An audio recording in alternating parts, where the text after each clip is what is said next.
Welcome back, travelers, to Legendary Lore. Joe, we're back. I know. Your previous partner was an amateur. I saw her get scared at your yelling. Yeah, it was pretty bad. What an amateur. Yeah, so it's been about 2 weeks since we last posted a video. Yeah, we've been busy with life. I almost died. Yeah, Joe had a really bad medical thing. I had a wedding to attend. Joe's feeling better now. That's good. Still a little woozy, but I'm back to... Existing. Yeah. Yeah, he was pretty much non-existent. He became incorporeal. But we fixed it. Unlike what we'll find out at the end of this Legendary Lore series. Yes, that's a tease if you have no idea what's going on. Anyways, let's get into it. Today we're talking about the Brothers' War. The Brothers' War. Yes, the Brothers' War! The Brothers' War! The Brothers' War set, specifically. So, the reason that's important to note is because we do plan on doing a prequel series, if there's, like, a desire for it, where we'll look at the actual original novel of the Brothers' War. And if we can throw out these videos fast enough, because there's a lot of There is a lot. So I'm actually going to try and compress everything, which is going to be difficult because the story is actually really, really well put together. Oh, yeah, that's a cool shirt. Oh, yes, thank you. I got it when I went to Las Vegas for the Magic 30th deal. Wow. Yeah.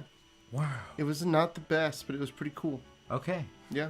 So, basically, our first story is about Kayla Bin Kroog. And for those who don't know, Kayla Bin Kroog was the wife of Urza. We actually did a Legendary Lore specifically on her. It's true, we did. And it was back before they gave her like all of this other character development that made her really interesting. So, essentially, in this new version of the story, I would suggest you read it if you haven't already.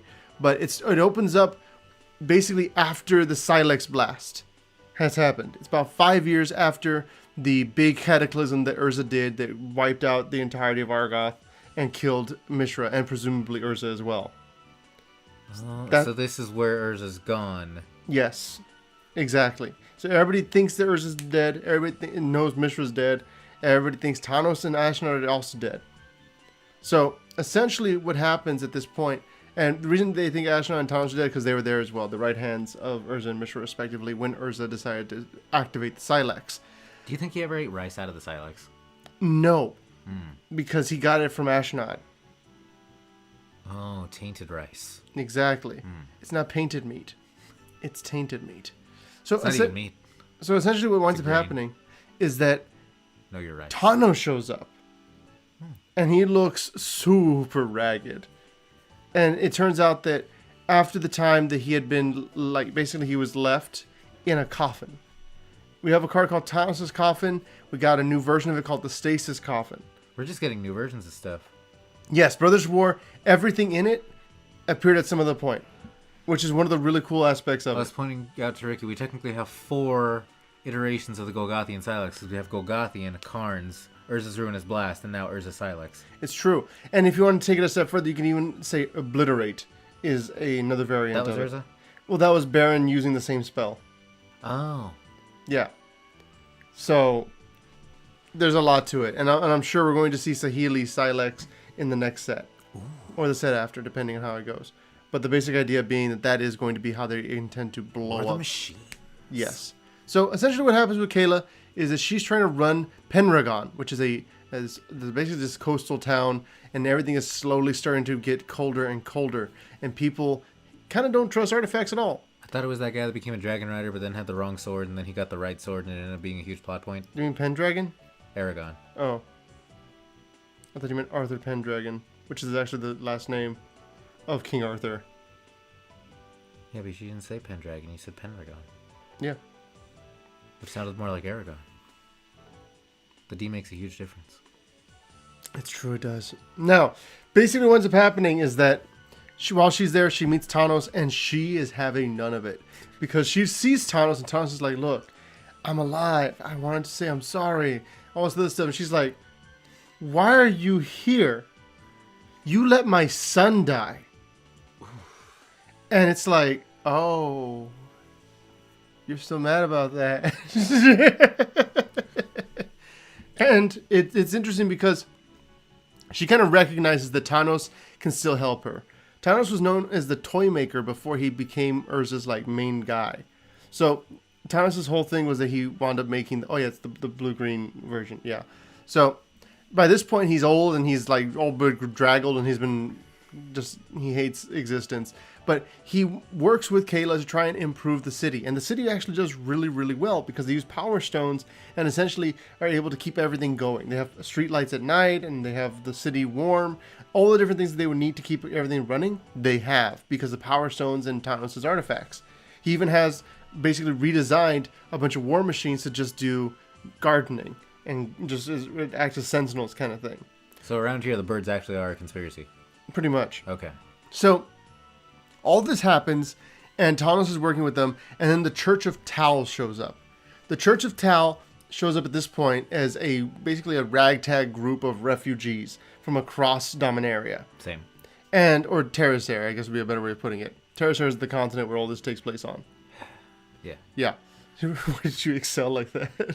There's so many continents on Dominaria. It's basically just Earth. It's true. Dominaria was designed to be a larger Earth. I think it's almost 2 times the size of Earth's size, which is why it has so many land masses. It's kind of ridiculous. Yes. Yes. It even has it has a solar system too. Yeah. There's actually a card, I believe, that shows you the greater cosmology of the entirety of the place. Oh, no.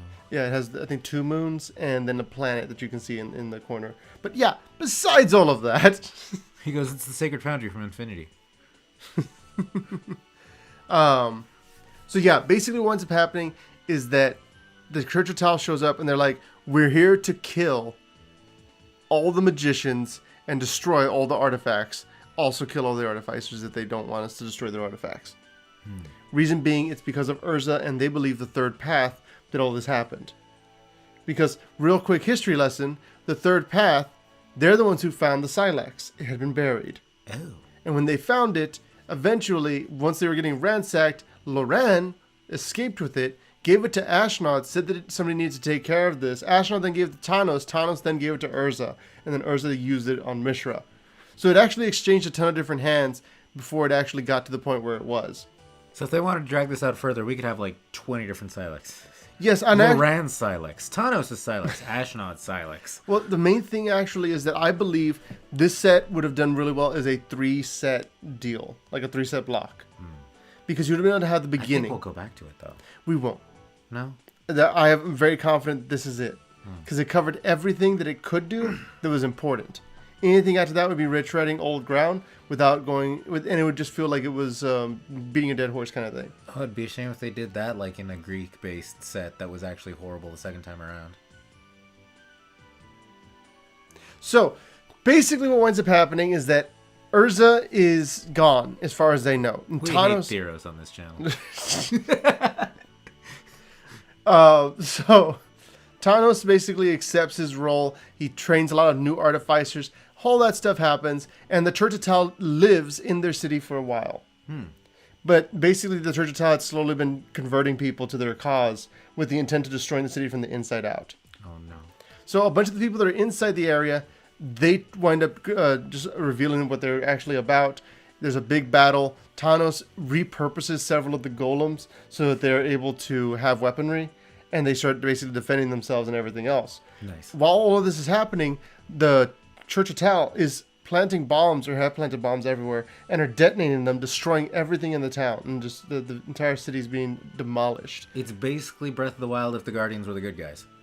Essentially. Okay. Now, what continues from that is that they're doing everything they can, and they are able to basically hold the wall, because the majority of the Church of Tal is still outside of their walls, not trusting the artifice inside. And so they are able to win the battle and kind of just like send them away. But in the process, they discover that Tanos' workshop exploded. And that the last time Tanos was seen was in that workshop. And all of his work that he had, all the different artifices that he had, was destroyed in the process. And so it's all gone. Kayla Bin Kroog begins to notice that things get colder. And she basically there's a really cool moment, because she does have a grandson in Jarsil. But she has a moment where she's so unbearably upset. She's in like this her mansion essentially on her own, and she's just screaming because of just how hurt she is over the loss of her husband, over the loss who didn't even love her, the loss of her son, the loss of her entire country, because Kroog itself was destroyed during the Brothers' War. It was one of the first places that got ransacked by Mishra's stuff. Sounds like Mishra. So, yeah, pretty much. And so all of this is happening, and she's kind of going through all this, and the world is falling apart, and all she wants is everything is cold, and there's no warmth in the world, and she's angry, and then she bursts into flames because she actually is a pyromancer. This girl is on fire. Yes, and that's something that was so cool, because remember how when I first talked about Kayla Bin Kroog, I said she was a mono white character. She'd be the perfect example of a mono-white character. But when we see her now, she's red-white. Which now makes a ton more sense because of the amount of just stress of her entire life that she's had to deal with. Yeah. So essentially what happens is it turns out her and Jarsil we do know was a wizard because of the flavor text and stuff like that.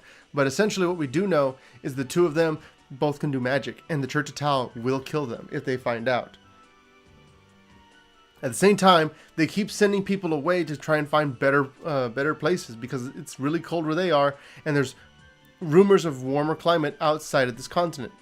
So they keep sending people out, and the town gets smaller and smaller. Eventually, that town, if I remember correctly, will become New Argive. Oh, wow. Yes, and King Darian will be there and all that stuff. Wow. Which makes sense with the whole artifice deal because of how much they had already basically built into the infrastructure. Yes. That it would be easy to just repurpose and redo. So essentially all of this happens. Kayla goes out off onto this journey with her grandson and a few other people, and she kind of keeps a low profile. And they're in the city, and they're actually are going through Kroog. It's been repurposed, and there's this warlord that lives there and all this other stuff. While she's there, she basically lives there for a bit in this like little cabin that's in the town, just right above like a little area, like just a little main area, right? Like a little marketplace. And she just lives a normal life as an old lady. And her grandson visits her from time to time. And he's like, I still don't understand why you live here. He's like, you're a literal queen, and you're in Kroog, and you're doing nothing about it. It's no child. It's been Kroog. Well, I don't think they've actually reached Kroog yet, but they're in the same like general area of it. Kroog is actually under control of a warlord that we'll get to in a bit. Ooh. Yes. But essentially all that happens, and while she's there, she hears rumors of several things. One of them is about a person named Nod and Duck, who have started a conclave of mages of sorts. Have we heard those names? You might not have, but for anyone that is really familiar with the original like old Ice Age lore, that's Sid and Manny. Oh, so there's just duos of goons is like a thing. Because I know we had a duo of goons in a... It's not Sid and Manny. That's from the actual Ice Age. What I'm talking about is the Ice Age set. It's actually Ashnod and Tanos. Okay. Because they had a thing going, and the whole idea of him getting the Silex was because Ashnod had feelings for Tanos, and Tanos for Ashnod. And so they actually started their own little, like a wizard's camp, essentially, where they could train people in secret and keep them safe. And she would call him Duck, and he would call her Nod. And so what story did we have in Dominator United with the duo of goons? Do you mean the one that was in the Tolarian Academy? Or the goblins? You said there was like 2 goons, but then they ended up not being important whatsoever? That's probably why I don't remember it. Okay. But yeah, essentially all of this happens, and Kayla then hears another rumor that there's a random guy who flies around on an ornithopter. And it's like the description matches her son. So she believes there's a chance that Harbin could be alive. Which is pretty crazy to think about, like just the way that all goes. Now, with that all said, the story essentially ends with Kayla just kind of going off and leaving that town and basically splitting up from her grandson. Jarsil goes to that wizard place because he wants to learn how to become a better wizard. And then she goes off to try and find her son. And we don't find out anything else that happens after that because their histories don't matter anymore.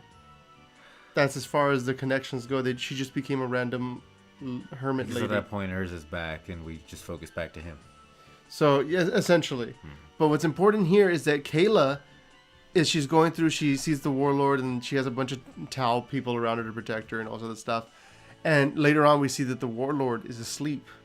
He wakes up in the middle of the night, and he's super paranoid. He's got these strings everywhere around his room because he's afraid he's going to be assassinated because he's a terrible person.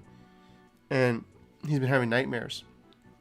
And he hears this rattling of one of his strings, and he wakes up and he looks around and he can see a phantasm. And the phantasm looks at him and he's like, oh no. It turns out that it's Teferi. Oh, snap. Yes, this is when we first see the Teferi is actually jumping. But he's still corporeal, he's still visible. And so the guy freaks out and he loses his entire mind. And basically what ends up happening is the Teferi leaves and the guy's just like super scared.